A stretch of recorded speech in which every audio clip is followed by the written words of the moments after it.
অভিষেকের surgical strike, হুঁশিয়ারি, পাল্টা সন্দেশখালী তোপ দিলীপের। কিভাবে অত্যাচার হয়েছে সন্দেশখালীতে প্রচার করছেন মহিলারা, ভোটে জবাব দেবেন মহিলারা, মন্তব্য করেছেন বর্ধমান দুর্গাপুরের বিজেপি প্রার্থী দিলীপ ঘোষ। অভিষেক বন্দ্যোপাধ্যায়ের সার্জিক্যাল স্ট্রাইক নিয়ে মন্তব্য এবং সন্দেশখালী ইস্যু তুলে ধরেছেন দিলীপ ঘোষ। আপনাদের যেমনটা জানাচ্ছিলাম যে দিলীপ ঘোষ তিনি কিন্তু সন্দেশখালী ইস্যু নিয়েও তুলেছেন। ঠিক কি বলেছেন তিনি, শুনুন। ওটা কি একবার সন্দেশখালীতে বলুন। বাংলার মহিলারা কি করবেন, তারা ঘুরে ঘুরে সন্দেশখালী মহিলারা প্রচার করছেন চারিদিকে। তাদের উপরে কি হয়েছে, অত্যাচার কিভাবে হয়েছে সেটা বলছেন ওনারা, তার জবাব ওনারা পাবেন ভোটে।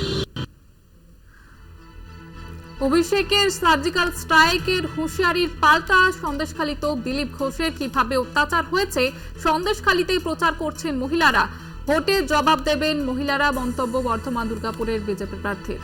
গতকাল অভিষেক বন্দ্যোপাধ্যায় কি মন্তব্য করেছেন, শুনুন।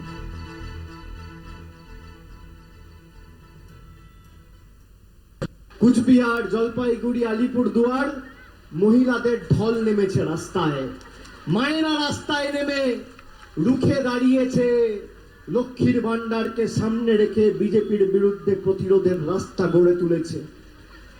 গতকাল 3টে লোকসভা নির্বাচনে ভোট হয়েছে, বিজেপি ভোকাটটা 3-0 হতে চলেছে তৃণমূলের পক্ষে। আমি আপনাদের বলছি, মোদিজি 2019 সালে বলেছিল না সার্জিক্যাল স্ট্রাইক, কালকে বাংলা বিরোধীদের বিরুদ্ধে, বাংলা বিরোধীদের ঘরে ঢুকে কুচবিহারের মানুষ আর জলপাইগুড়ির মানুষ আর আলিপুরদুয়ারের মানুষ সার্জিক্যাল স্ট্রাইক চালিয়েছে। আগামী 26 তারিখ ইটাহার আর বালুরঘাট সার্জিক্যাল স্ট্রাইক করবে তো, করবেন তো? আপনারা শুনলেন অভিষেক বন্দ্যোপাধ্যায়ের মন্তব্য এবং গতকালই তিনি এমনটাই মন্তব্য করেছেন এবং দিলীপ ঘোষ তিনি কিন্তু তার পাল্টা প্রতিক্রিয়া দিয়েছেন, তিনি সন্দেশখালী ইস্যু তুলে ধরেছেন। এ বিষয়ে আরো বিস্তারিত জানবো, প্রতিনিধি চন্দন সেনগুপ্ত রয়েছে আমাদের সঙ্গে টেলিফোন লাইনে। চন্দন, অভিষেক বন্দ্যোপাধ্যায় কালকে কিন্তু কটাক্ষ করেছে কেন্দ্র সরকারকে এবং তার পাল্টা দিলেন আজকে দিলীপ ঘোষ। একদমই দেখো, আবহাওয়া যেমন পারদ চলছে তেমনি কিন্তু রাজনৈতিক আবহাওয়ারও পারদ চলছে বলা যেতেই পারে। রবিবার যে সকালবেলায় প্রাতঃভ্রমণে আজকে দিলীপ ঘোষ বেরোলেন বর্ধমান টাউন হলে এবং জনসংযোগ করেন। তারপর যে আজকে মহাবীর জন্ম জয়ন্তী আছে সেই মিছিলে পা মেলান। এরপরে কিন্তু চা চক্রে যোগদান করে তিনি সাংবাদিকদের প্রশ্নোত্তরের মুখোমুখি হয়। এরপরে যখন আমরা জিজ্ঞেস করি, অভিষেক বাবু কালকে বলেছিলেন বিজেপিকে বিসর্জনের বার্তা দিয়ে বাংলার মহিলারা সার্জিক্যাল স্ট্রাইক করছে, তার উত্তরে তিনি বলেন ওটা গিয়ে একবার সন্দেশখালীতে বলুন।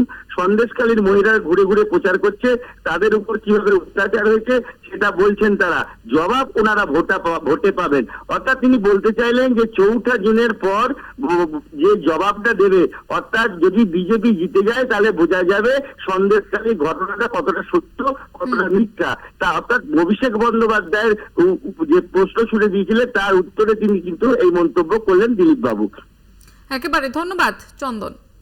অভিষেক বন্দ্যোপাধ্যায় কালকে যে হুঁশিয়ারি দিয়েছে, গতকাল আমরা যেমনটা শুনেছিলাম সার্জিক্যাল স্ট্রাইক নিয়ে কেন্দ্র সরকারকে তোপ দেখেছিলেন তিনি, তার পাল্টা প্রতিক্রিয়া দিলেন দিলীপ ঘোষ, সন্দেশখালী ইস্যু তুলে ধরলেন তিনি এবং তিনি যেমনটা জানিয়েছেন সন্দেশখালীর মহিলারা ভোটে জবাব দেবে। কিভাবে অত্যাচার হলো প্রচার করছেন মহিলারা, ভোটে জবাব দেবেন মহিলারা, এমনটাই আজকে মন্তব্য করলেন দিলীপ ঘোষ। বর্ধমান দুর্গাপুরের বিজেপি প্রার্থী দিলীপ ঘোষ তিনি জনসংযোগে বেরোন সকাল সকাল এবং তারপরেই কিন্তু গতকাল অভিষেক বন্দ্যোপাধ্যায় যে মন্তব্য করেছেন তার পাল্টা প্রতিক্রিয়া দিলেন। তিনি যেমনটা জানিয়েছেন যে সন্দেশখালীর মহিলারা ভোটে জবাব দেবেন, তারা কিভাবে অত্যাচারিত হয়েছে তার লড়াই করছে মহিলারা এবং কিভাবে অত্যাচার করেছে তার প্রচারও করেছেন মহিলারা, এর জবাব দেওয়া হবে ভোটে।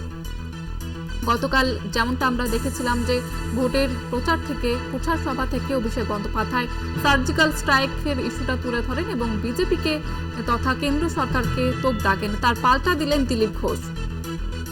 তৃণমূল মুখপাত্র অরূপ চক্রবর্তী আমাদের সঙ্গে রয়েছেন এই মুহূর্তে টেলিফোন লাইনে। আপনাকে স্বাগত জানাবো কলকাতা টিভিতে। যেটা জানতে চাইবো, গতকাল আমরা যেমনটা দেখেছি অভিষেক বন্দ্যোপাধ্যায় তিনি কিন্তু সার্জিক্যাল স্ট্রাইক নিয়ে কেন্দ্র সরকারকে তোপ দেখেছেন, আজ তার পাল্টা দিলেন দিলীপ ঘোষ, কি বলবেন? দেখুন, দিলীপ বাবু বলতেই পারেন, দিলীপ বাবুর ওখানে এখন যেখানে দাঁড়িয়েছেন সেখানে তাপমাত্রা 45 ডিগ্রি ছুঁইছে। তো স্বাভাবিকভাবে এই গরমে যে কেউ যা খুশি বলতে পারেন, বলায় তো ট্যাক্স লাগে না, জিএসটিও লাগে না, এখন অব্দি মোদী সরকার বলার উপর জিএসটি লাগায়।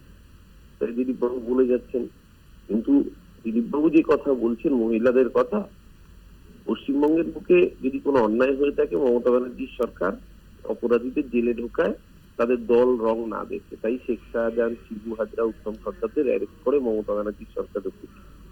কিন্তু ওনারা এত মহিলা দরদি, নারী দরদি যে ওনাদের আমাদের দেশের প্রধানমন্ত্রী তিনি মণিপুর যেতে পারেন না, তিনি উন্নাও হাতরাসের নির্যাতিতার বাড়িতে যেতে পারেন না, বিলকিস বানুর ধর্ষকদের জেল থেকে বের করে এনে মালাপুরি সম্বর্ধনা দেয় বিজেপি। এই নারীদের সুরক্ষা, নারীদের সম্ভ্রম নিয়ে বিজেপি যত কম কথা বলে তত ভালো। আর অভিষেক বন্দ্যোপাধ্যায় একদম সঠিক কথা বলেছেন যে বাংলার মানুষ, দেশের মানুষ এবার ব্যালট বক্সে সার্জিক্যাল স্ট্রাইক করাবে। এতই যদি কনফিডেন্স হতো ইসবার 400 পার বলার পরও, তাহলে এজেন্সি দিয়ে সমস্ত বিরোধী শাসিত রাজ্যগুলোকে ডোমিনেট করার জন্য এজেন্সি লেলাতে হতো না। উনি বলেছেন ইসবার 400 পার, 400 নয়, আসলে ওটা 440 হবে। 440 ভোল্টের ছেঁকা খাবে বিজেপি যেদিনকে 4ই জুন ভোটের বাক্সে কাউন্টিং এর রেজাল্ট গুলো বেরোবে। 440 ভোল্টের ছেঁকা খাওয়ার জন্য প্রস্তুত থাকুন। ব্যালট বক্সে যে সার্জিক্যাল স্ট্রাইক হবে সেটার ফলাফল 4ই জুন দিলীপ বাবুকে বুঝিয়ে দেবে যে সার্জিক্যাল স্ট্রাইকটা আসলে কাকে বলে। আর আমাদের সার্জিক্যাল স্ট্রাইক করতে হয়নি, দিলীপ ঘোষকে তো সার্জিক্যাল স্ট্রাইক করে উৎখাত করে দিয়েছে শুভেন্দু অধিকারী। তৎকাল শুভেন্দু, প্যারাসুট বিজেপি শুভেন্দু, নব্য বিজেপি শুভেন্দু আদি দিলীপ ঘোষকে সার্জিক্যাল স্ট্রাইক করে বর্ধমান, এই মেদিনীপুর থেকে উৎখাত করে বর্ধমান দুর্গাপুরে পাঠিয়ে দিয়েছে। এই দিলীপদার মনের যন্ত্রণার কথাটা আমরা বুঝতে পারছি। এই গরমে দিলীপদাকে বলবো এই রোদ্দুরে বেশি বেরিয়েন না, নুন লেবু জল খান, ওআরএস খান, গরমে শরীর সুস্থ থাকুন। কারণ 4 তারিখে ফল বেরোনোর পর আপনাকে ওই আরএসএস এর প্রচারক হয়েই থাকতে হবে, আবার হয়তো আন্দামানে গিয়ে আরএসএস এর প্রচারকের ভূমিকা থাকতে হবে। কারণ সাংসদ আপনি যাতে থাকতে না পারেন তার ব্যবস্থা শুভেন্দু অধিকারী করে দিয়েছে আপনার জন্য। এই যত মুখ কম খুলবেন আপনার এবং আপনার দলের জন্য তত মঙ্গল। একেবারে অনেক ধন্যবাদ জানাবো আপনাকে।